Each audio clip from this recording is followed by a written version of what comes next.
ஏ மக்கா, கைவால சுத்தி சுத்தி கருணை உள்ள பார்வையோட இந்த கருப்பை உன்னை தேடி வந்திருக்க. நான் சொல்ற அருள்வாக்க அலட்சியப்படுத்தாம கவனமா கேளு.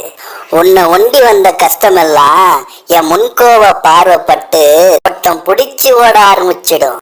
துன்பம் இல்லாத மனுஷன் இந்த உலகத்துல யாருடா இருக்கா என் மக்கா?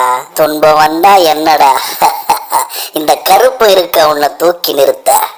என்ன குலதெய்வமா வழங்குற உனக்கு அருள் வாக்கு சொல்றேன் கேளு. துன்பம் துரத்துதேன்னு தூக்கம் கெட்டு போய் தொட்டதெல்லாம் நஷ்டமாகி கஷ்டப்பட்டுட்டு இருக்க எமக்கா.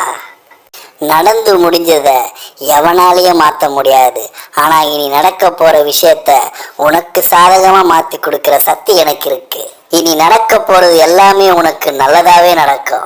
8 திக்கும் என் கட்டுப்பாட்டுல இருக்கும் பொழுது என்ன நாடி வந்த உன் வேதனைய தீர்த்து உன்னை எந்த கஷ்டமும் தீண்டாத அளவுக்கு நான் பாத்துக்கிறேன். நீ எங்க போனாலும் உனக்கும் உன் குடும்பத்துக்கும் இந்த கருப்பை காவல் தெய்வமா உன்னை காத்திருப்பேன்டா என் மக்கா. என்ன நம்புறவங்களை எப்பவுமே நான் கைவிட மாட்டேன் என் மக்கா.